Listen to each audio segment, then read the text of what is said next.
Self-help gurus might be the most annoying thing online. Knowledge. Stories, fiction books, especially sci-fi, are much more profound life advice than most self-help books that tell you the 12 steps to greatness. And the best book of all in this category might be Dune. If you're not familiar with the whole story of Dune, I'm not going to bother you. You should probably go watch some other YouTube video or the actual movies or TV series. But I want to just cover, if you've seen it, this video is for you. If you've ever seen interviews by the author himself, you've probably heard that the Dune series and the Dune book is a lot about environmental issues that we are facing and will face. It also talks about how to avoid false prophets and following bad leaders and how power can corrupt you. Those are some of the obvious storylines in the Dune book. I'm not going to cover those. I just want to acknowledge that they exist. But my advice that I've pulled from the book and the movie is more or less something that has been helpful to me in a daily life. And here they are. One of the cool things about Dune, it's actually a really ridiculously long time period. So if you understand the full story arc from basically like ancient Italy all the way to far future, there's a long story arc. And the one group that's been winning probably the most, or arguably one of the most, is the Bene Gesserit, the witch group. And they've been the ultimate long game. So they've been basically using multi-generational evolution of breeding within the top families. And I think for me, the Bene Gesserit among all teach you about like how important the long game is. I grew up on a farm that we've had at least since 1619, and my father used to always say that a quarter in nature is 25 years, not 3 months like Wall Street tells us. And similarly, the Bene Gesserit, you don't get a report card until 25 years if the breeding program that they did was successful. So for me, like, it's important to think about the long game, and nobody does it better than the Bene Gesserit. The other thing that I've learned, or maybe better to say, the book has reminded me about, is how to be a leader.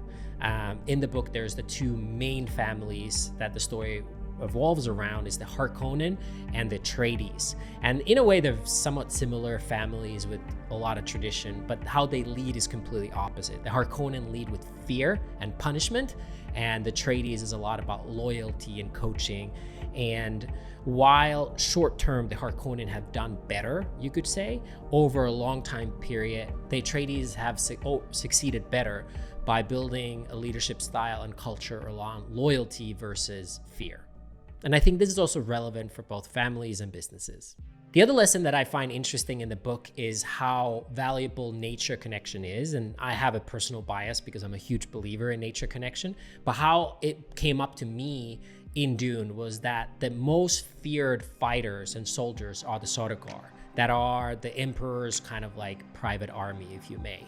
But as, without giving any major spoilers, if you haven't seen the movie number 2, the Fremen are in many ways better fighters than the Sardaukar.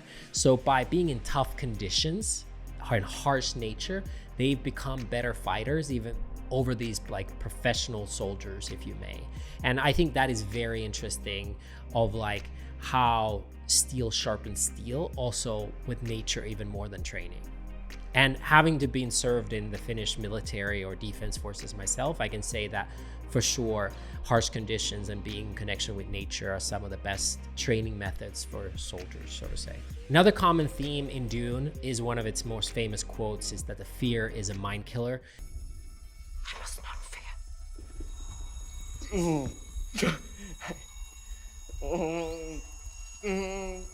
Fear is the mind killer. There are multiple parts in the story where this theme comes up, particularly with Paul Atreides. But I think it's a good reminder of how many things we fear or think are not reality, and reality is not that. Or almost like with your mind, you can bend reality to a certain extent. And if you control your fear and emotions and feelings, you can actually achieve greatness. Now, some of these things are, like many self-help things, are easier said than done. And life advice is simple, but not easy. But I feel like this book tells amazing, beautiful anecdotes and stories of how important it is to control your fears and how fears are just false narratives. Another big theme with Dune, like many other great sci-fi books, let's say like The Foundation, there that there's a lot of politics. It's just this complex 4D chess. And I think what's great about Dune is that it really highlights how important it is to know what the opponent that you're playing against wants. Like almost like in poker, you're not playing the cards or the hand, but you're playing the opponent, right? So I think in Dune, there's multiple examples of how playing the opponent and knowing what they want is the ultimate judo move. And Paul Atreides at the end, having control of the spice production and knowing that the Space Guild know that he's telling the truth and yada, yada, yada. By knowing that, he plays the strongest hand of Hold the Book at the end. So when you're thinking of like, hey, I'm in a competitive environment or I have this challenge in life, knowing what the opponent's motivations and wants are can help you play the opponent more than the hand and playing a more advanced form of chess versus checkers. Another theme related to the Fremen, but also to Paul Atreides, is within the Dune book is the amount of pain and suffering that he goes through. And obviously the Fremen go through even more, but how that pain and suffering helps you grow. And I think once you go into the following books and the story evolves, it's almost like another theme that carries on is that like growth requires a fair amount of pain and pressure. And I think that's very interesting. As a fairly new parent myself, I've now also reflected on how good of a parenting book Dune is. It might be even a better parenting book than it is a self-help book.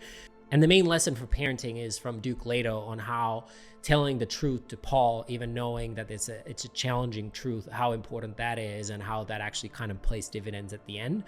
But for me, and there's a lot of beautiful lessons about multi-generational families, kind of similar to what I grew up in, but in much more grand, universal level, and how important it is to prepare your kids and prepare them with honesty, and that will set them up for better success and not to protect them for too much. And my favorite thing, if I could only choose one thing I've learned from Dune, is actually more forward-looking, and it's about AI and humanity. This requires you to know a little bit this backstory before the first Dune book. You might be familiar with what happened with thinking computers that led to the world that it's in the Dune itself. There was an event where thinking computers, and I'm paraphrasing a lot here, but thinking computers got really powerful and they had a conflict with humanity, and there was a war, Butlerian jihad, where at the end the humans won AI because the AI was getting too powerful and aggressive and yada, yada, yada. And in that point, thinking computers were banned. But at that point also, technology had evolved to the point where the humanity relied a lot on thinking computers, including interstellar travel. And at that point, they started using drugs, or in this case, the spice melange, to evolve certain people into being able to fold space-time continuum. So this is the guild. And by doing this, by using the drugs, they were highly evolved to only doing that, more or less.